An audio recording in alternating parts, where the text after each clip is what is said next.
नमस्कार। आधुनिक जीवन की तेज रफ्तार ने हमें एक ऐसी दुनिया में धकेल दिया है जहां अवसाद, डिप्रेशन एक आम बात सी हो गई है। सामाजिक, आर्थिक, काम का बोझ, पारिवारिक दायित्व एक ऐसे अवसाद के नियम के तहत आने लगे हैं जिस पर तनाव, कष्ट हावी होता चला जा रहा है। ये एक ऐसी समस्या है जिससे हम जूझ रहे हैं। हम निजात पाना चाहते हैं लेकिन अवॉइड भी नहीं कर सकते। खेल हो, शिक्षा हो, परिवार हो, हर जगह ये अपनी उपस्थिति दर्ज करा लेता है।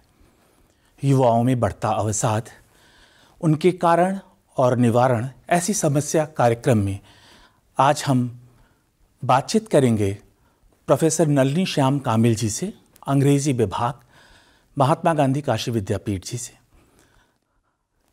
प्रणाम सर। प्रणाम। सबसे पहले आपका इस स्टूडियो में बहुत बहुत स्वागत है। दर्शकों की तरफ से भी अभिनंदन है। धन्यवाद। ये युवाओं में बढ़ता अवसाद जो है, ये अवसाद है क्या? बहुत ही समसामयिक प्रश्न आपने जो है कि पूछा है। जो अवसाद है या मेंटल डिसऑर्डर है, और अवसाद की स्थिति में जीवन का संपूर्ण जो उत्साह है वह समाप्त हो जाता है। और कहा जाता है कि anxiety takes away the joys of life. अगर किसी के जीवन में चिंता आ गई, अवसाद आ गया, डिप्रेशन आ गया, तो उसके जीवन का जो कलरफुल जो एस्पेक्ट है वह ख़त्म हो जाता है। वह जीवन बहुत ही जो है कि रोगग्रस्त हो जाता है।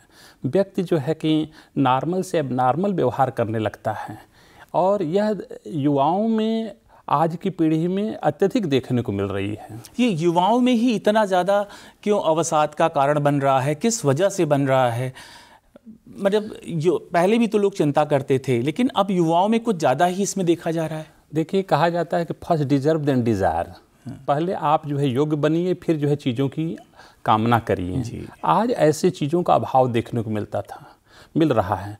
पहले जो है युवा अपना आत्ममंथन करते थे, मूल्यांकन करते थे और पाते थे कि हम इस योग्य हैं, इस दिशा में हमें प्रयास करना चाहिए। लेकिन आज जो है कि दुर्भाग्य यह है कि आज की युवाओं की स्वप्न बहुत जो है कि बड़ा है, अति महत्वाकांक्षी हो गए हैं और उस दिशा में उनकी अर्हता और योग्यता का अभाव है और चाहते हैं कि बहुत बड़ी चीज़ मिल जाए। तो जब तक योग्यता और अर्हता नहीं होगी तब तक जो है कि चीज़ें प्राप्त जो है कि सिर्फ सोचने से नहीं होगी। पहले उन्हें अपने आप को डिजर्व करना होगा, पहले उन्हें योग्य बनाना होगा। जी।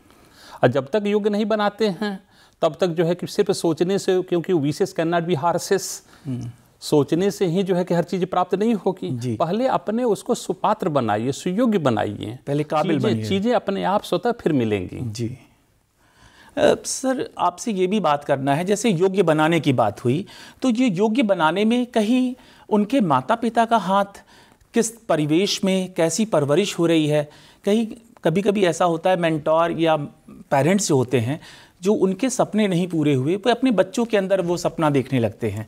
तो ऐसा तो नहीं है कि उस सपने की वजह से उन पर अत्यधिक बोझ होता हो या वो खुद में जीना छोड़ दिए हों? आपने यह अति महत्वपूर्ण प्रश्न जो है पूछा है।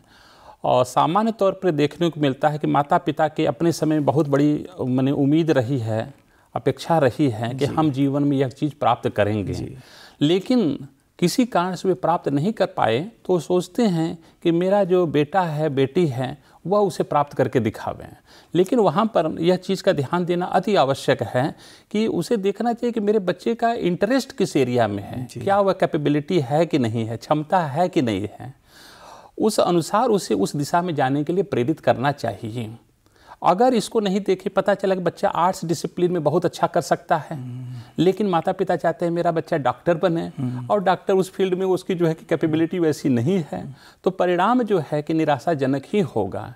इसलिए यह गार्जियंस, माता पिता की जो है जिम्मेदारी है कि बच्चे को उसी दिशा में प्रेरित करें जिसमें उसका इंक्लिनेशन है, इंटरेस्ट है, जिसकी उसमें कंपेटेंस है। अगर ऐसा वो करते हैं तो निश्चित रूप से बच्चा अच्छा परफॉर्म करेगा जीवन में और निराशा, हताशा और डिप्रेशन उसके जीवन में नहीं आएगी। जी, ये डॉक्टर साहब, ऐसा अवसाद जो आपसे बातचीत कर रहा हूँ उसमें एक ये समझ में आता है कि पेरेंट्स या मेंटोर पैसे से लगा करके या मेहनत से, या वो क्वालिफाई तो उन्होंने करा दिया आईआईटी, लेकिन वो आईआईटी पढ़ नहीं पाया, उसके सुसाइड ये ऐसे केसेस बहुत से समझ में आए।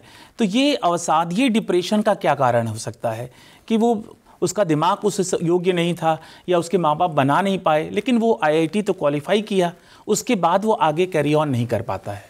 देखिए, यह जो आप प्रश्न पूछ रहे हैं यह देखने को मिलता है। हम लोग एकेडमिक इंस्टीट्यूशंस में हैं, डोनेशन के माध्यम से या किसी अन्य माध्यम से आप दाखिला तो जरूर दिला सकते हैं, लेकिन उसका जो एक सब्सटेंशियल जो रिजल्ट है वह जो है कि नहीं प्राप्त किया जा सकता तब तक जब तक कि बच्चा स्वयं उस लायक और उस काबिल नहीं बनेगा। तो यह भी मेरा मैंने कहना है अभिभावकों से कि बच्चे को स्वतः उस लायक योग्य बनाइए कि वह स्वतः जो प्रवेश भी प्राप्त करें और उस दिशा में अच्छा परफॉर्म भी करें, क्योंकि सिर्फ प्रवेश दिला देने से जो है कि जीवन का लक्ष्य प्राप्त होना नहीं। ये मेंटल एबिलिटी का टेस्ट भी करना ज़रूरी है, और ये पेरेंट्स ही कर सकते हैं। बचपन से अपने बच्चों को परवरिश दे रहे हैं, पाल रहे हैं, बजाय उस सपने को पालने बल्कि अपने बच्चे के मेंटल स्टेटस को देखें। बिल्कुल बिल्कुल, निश्चित रूप से उसको योग्य बनाने की जो है माता पिता की जो है कि सबसे बड़ी जो है जिम्मेदारी है कि बच्चे को योग्य बनावे, और योग्य बनाएंगे तभी जब वैल्यू बेस्ड एजुकेशन देंगे, कल्चर बेस्ड एजुकेशन देंगे। अपने कुल, समाज, राष्ट्र की जो सिद्धांत हैं, नियम हैं, मान्यताएं हैं, अनुशासन है, नैतिकता है, उसको दे करके एक संपूर्ण व्यक्तित्व का जब तक विकास बच्चे में नहीं होगा तब तक बच्चा उनके जो है सपनों को जो है कि पूर्ण करने में जो है कि सफल नहीं होगा। और आज यह देखने को मिल रहा है कि माता पिता और बच्चों के बीच में एक कहीं न कहीं भावनात्मक जो है कि जुड़ाव की कमी देखने को मिल रही है, जो कि वह भी अवसाद का कारण बन रहा है। माता पिता अच्छे से उसको देख नहीं पा रहे, अपने बच्चे को देख नहीं पा रहे। क्या इसका वजह सोशल मीडिया तो नहीं है? जो व्हाट्सएप, इंस्टाग्राम, इस तरह के सोशल मीडिया, बच्चे एकांकी हो जा रहे हैं, माँ बाप से मतलब भी नहीं रख रहे हैं, हॉस्टल में चले गए तो और भी एकांकी हो गए। देखिए, सोशल मीडिया काफ़ी हद तक इसके लिए जिम्मेदार है। हर व्यक्ति चाहता है अपने भावनाओं को शेयर करना, साझा करना चाहता है। तो सबसे पहले बच्चा, युवा अपने माता पिता, दादा दादी से जो है कि शेयर करता है, लेकिन अगर माता पिता, दादा दादी उसकी भावनाओं को समझने के लिए अगर उनके पास समय नहीं है, अगर वो उनसे कंसर्न नहीं है, तो अपने समय को कहीं ना कहीं वो बिताएगा लगा करके, अपने को इन्वॉल्व करके। तो सोशल मीडिया पर जाएगा, उन चीज़ों को देख रहा है जो उसे नहीं देखना चाहिए। उसके जीवन का कहा गया है कि there should be one aim, one desire and one business in life. Youth में एक ही लक्ष्य होना चाहिए, अपने मंजिल को प्राप्त करना। तो पता चला है कि अपने भावनाओं को माता पिता के साथ शेयर नहीं कर पा रहा है, दादा दादी, नाना नानी के साथ नहीं कर पा रहा है, तो अब जाएगा कहाँ? पता सोशल मीडिया पर जो है कि अनावश्यक अपने मूल्यवान समय को व्यर्थ कर रहा है। सर, जैसे आपने कहा कि माता पिता, दादा दादी, नाना नानी ऐसे रिलेशंस जो हैं, तो क्या एक ये भी कारण है कि जो आजकल न्यूक्लियर फैमिली होती चली जा रही है, बच्चे किसी से इंटरेक्ट नहीं हो पा रहे हैं, ये भी एक अवसाद का ये बहुत बड़ा कारण है। पहले जो हम यूनाइटेड जो फैमिली थी तो उसमें परिवार में कई सदस्य रहते थे, सबके साथ बच्चे का जो है जुड़ाव होता था। और कहीं ना कहीं कहा गया कि परिवार नागरिक गुणों की प्रथम पाठशाला है। तो हर परिवार के हर सदस्य से जो बच्चा सीखता है, युवा सीखता है। और पता चला कि अब जो है कि सिर्फ माता पिता से भी बच्चा का अगर जो है कि एक साथ रहने का अगर संजोग नहीं बैठा तो बिल्कुल ऑल अलोन है, बिल्कुल अकेला है। अब वो किससे सीखे, किससे अपने मनोभाव को शेयर करें? ये बहुत बड़ा जो है कारण है।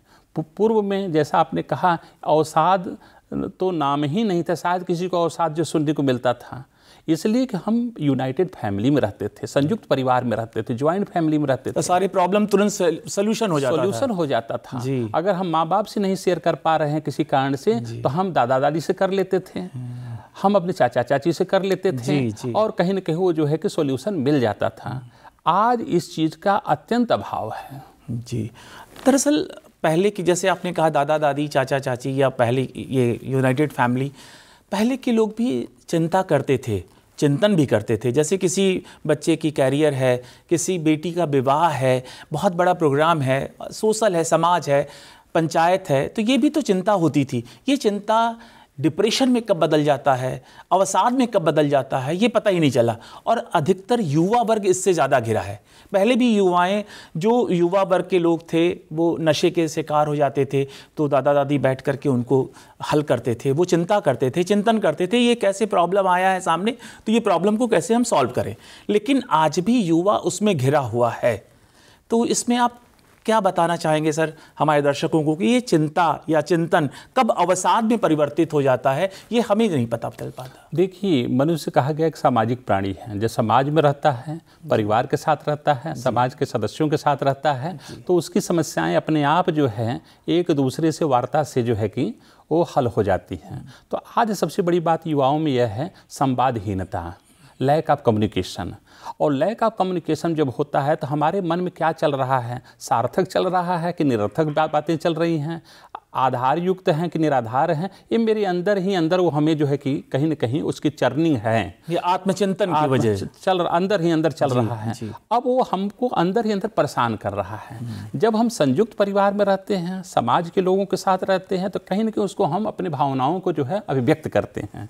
और अगर वो अच्छा है तो अनुमोदन समाज कर देता है परिवार के लोग, अगर जो है कि आधारहीन है तो उसका कहीं न कहीं सॉल्यूशन दे करके हमें सही पथ पर ला देते हैं। आज के युवाओं के साथ ये देखने को मिल रहा है कि कहीं न कहीं आइसोलेशन में वो जी रहे हैं, और आइसोलेशन जो है नाना प्रकार की बीमारियों का कारण है, जिसमें अवसाद एक है। तो करेंगे क्या, चिंता के समय में अपने गम को भुलाने के लिए वो जो है ड्रग एडिक्ट हो जाते हैं, और वह अंदर अंदर उनके ब्रेन को मेंटली जो है कि जो है वो दिवालियापन की तरफ हो जाते हैं, और एक ऐसा समय आता है कि नाना प्रकार से रोगग्रस्त होकर के जो है कि जीवन से जो है कि को खो बैठते हैं। तो सबसे बड़ी बात यही है कि हम समाज में रहते हैं, परिवार में हमें रहना है। परिवार व समाज का सबसे बड़ा लाभ यही है कि हम अपने भावनाओं को जो है अपने श्रेष्ठ के साथ, अपने माता पिता के साथ, अपने दादा दादी के साथ, परिवारजन के साथ, उसके साथ जो साझा करते हैं तो उसके मल्टीपल बेनिफिट्स हैं। गलत हैं तो हम सही हो जाते हैं, और सही है तो कहीं ना कहीं जो हमको समर्थन मिल जाता है कि ठीक है, now you should go ahead. मतलब अब आज के युवाओं को साझा करने, अपनी प्रॉब्लम को दर्शाने के लिए कोई व्यक्ति नहीं मिल पा रहा है, उपयुक्त व्यक्ति नहीं मिल पा रहा है जिससे वो कर सके। या दोस्तों में बात करते हैं तो शायद वो उनको उसी तरह का उत्तर मिलता हो। सर, हम ये बात कहना चाहते हैं कि ये पुराने जो बुजुर्ग हैं, या विगत 30 वर्षों से या 40 वर्षों से जब हम लोग भी होश संभाले हैं, तो ये बेरोजगारी एक समस्या थी। बेरोजगार या बेरोजगारी एक शब्द हम लोग सुनते थे। ये आजकल के ज़माने में, हालांकि इतना भी एआई का हुआ है, सारा ऑनलाइन प्लेटफॉर्म हुए हैं, कितने रोज़गार मिले हैं, फिर भी ये बेरोज़गारी एज इट इज़ फ्रेश बनी हुई है, और ये बेरोज़गारी समस्या ना होकर के अवसाद बन जाती है। ये कैसे है? देखें, इसको तो थोड़ा समझना ये पड़ेगा। वर्तमान में देश की आबादी जो है 140 करोड़ हो गई है। अब सभी को तो सरकारी नौकरी मिलेगी नहीं। इसमें युवाओं को ये समझने की जो है कि ज़रूरत है कि हम अपने अंदर ऐसे हुनर पैदा करें, ऐसे कॉम्पिटेंस पैदा करें कि हम स्वयं जो है कि जॉब जो है प्रोवाइडर बने, और हमारे पास योग्यता है, अर्हता है, तो हम बेरोज़गार हो ही नहीं सकते। तो अपने अंदर काबिलियत अगर हम पैदा करेंगे तो हम निश्चित रूप से जो है जीवन में हमारे जो है कि प्रसन्नता होगी। और जीवन का लक्ष्य क्या है? Gratefulness is the ultimate goal of life. जीवन में प्रसन्न रहना ही जीवन का सबसे बड़ा लक्ष्य है। तो प्रसन्न होने के लिए कोई जरूरी नहीं कि हम सरकारी नौकरी ही करें। अगर हमारे अंदर योग्यता है, अर्हता है, तो हम अच्छा बिजनेसमैन बन सकते हैं, अच्छा हम जो है कि फार्मिंग कर सकते हैं, एंटरप्रेन्योरशिप कर सकते हैं। बहुत सारे हमारे काम हैं जो हम कर सकते हैं, और मान सम्मान के साथ जो जीवन व्यतीत कर सकते हैं। इस बात को युवाओं को समझना पड़ेगा। और सबसे बड़ी चीज़ सौभाग्य की बात यह है कि हमारे देश की जो आबादी है उसमें युवाओं का बहुत बड़ा वर्चस्व है।